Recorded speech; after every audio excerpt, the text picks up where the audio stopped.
Do you ever find yourself confused, a little overwhelmed when you're trying to decide what type of silver to buy?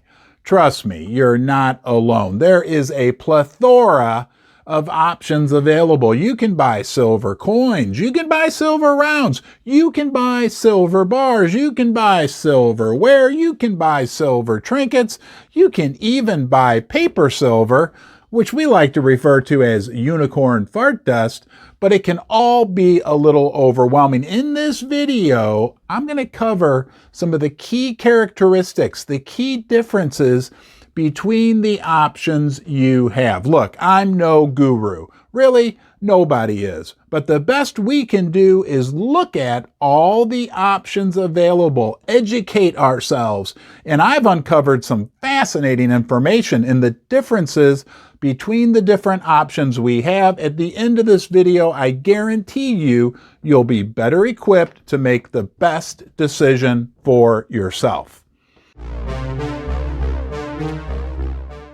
Do you know the difference between a silver round and a silver coin? A silver coin is minted by a government mint, such as the American Silver Eagle by the U.S. Mint or the Australian Kangaroo, whereas a silver coin is minted by a private mint. Some of them are called buffaloes. There's all types of silver rounds on the market. Coins typically will have a much greater level of detail. They'll have a year. They'll also have a fiat money amount associated with them. They can also become very collectible. Not that rounds can't become collectible, but from a numismatic perspective, hard to say that word for me anyway, coins typically have a much greater chance of, on top of their silver value going up, because we know that's going to happen, right? There can also be a collector value associated with a coin. Silver bars, such as this 10-ounce specimen, are typically minted by private mints. Government mints don't make silver bars. Oh, wait, but a few do, like the Royal Canadian Mint. They have a very popular 10-ounce silver bar, and I believe also a 100-ounce bar that they produce. Bars should be marked with their level of purity and say silver on them, and they should include the source, the manufacturer, the mint that they came from. Let's talk about some key features that any silver you buy should have, whether it's a coin, round, bar. Number one, it needs to say the source, the mint, whether it be a private mint or a government mint. Number two, the purity. 0.999 is the most common in the world of silver. Some silver products, like those two bars I showed you, for instance, are actually 0.9999. But from what I understand, there's not a material difference between 3 nines and 4 nines. The weight. That's key, right? You want to know how many ounces or grams or kilograms of silver you're getting. That's a real important one to look out for. You want it to say silver or pure silver. Whether in English or a foreign language doesn't matter. You want to make sure that somewhere on that bar or coin or round, it has the word silver. Unfortunately, there are fake products in the market. You want to buy from a trusted source, number one, but a lot of the coins, rounds, and bars are now starting to incorporate some really cool security features.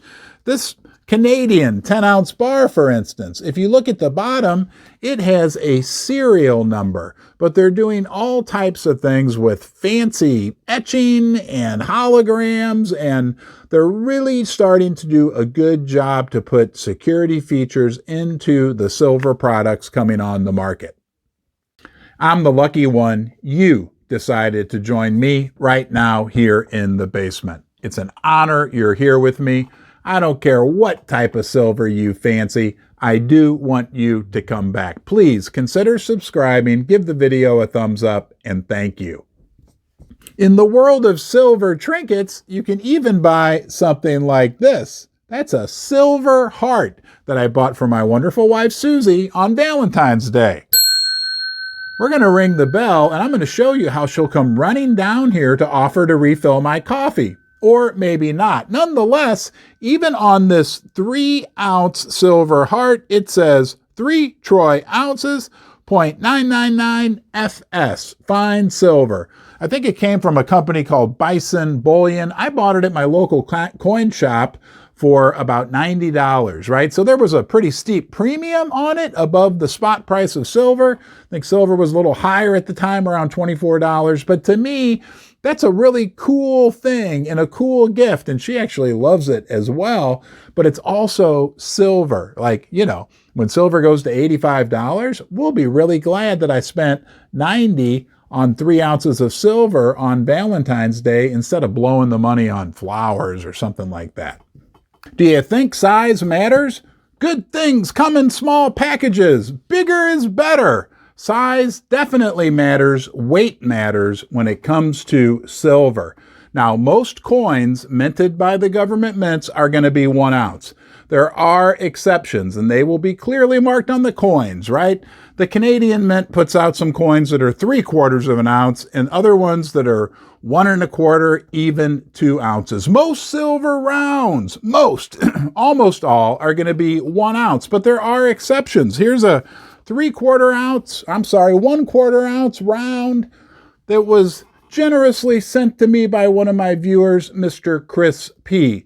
But again, generally, you're going to find that rounds are 1 ounce in weight. Now, bars, you're going to typically see 1 ounce bars. They used to be real popular, but I just don't see them as often now. 5 ounce bars, 10 ounce bars, kilogram bars, 100 ounce bars.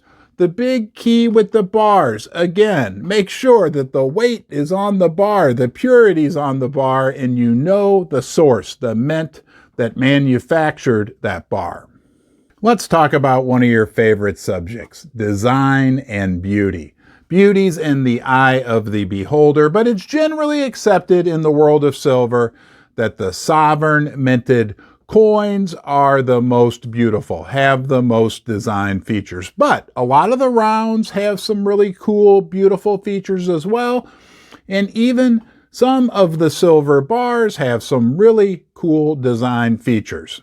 I want to briefly touch on this with you as well. That's an 1882 Morgan silver dollar. Another option you can explore is collecting or acquiring older U.S. mint or other government minted coins, because like pre-1960s, a lot of them had silver content in them. That's a silver dollar. I think it's like almost 3/4 or around 3/4 of an ounce of silver in that dollar. Some of it can be found at prices that is very competitive from a premium perspective to the spot price of silver. It's called junk silver. I happen to like it. I'll throw in this little tidbit. I like junk silver. I don't like that it's called junk silver, but I like it because I happen to believe that some of the junk silver we have today could at some point in the future become very collectible. Let's talk about money for a few seconds. Premium. That's the amount you'll pay for your silver over the spot price. People are always upset about high premiums. What's more important to look at is the spread.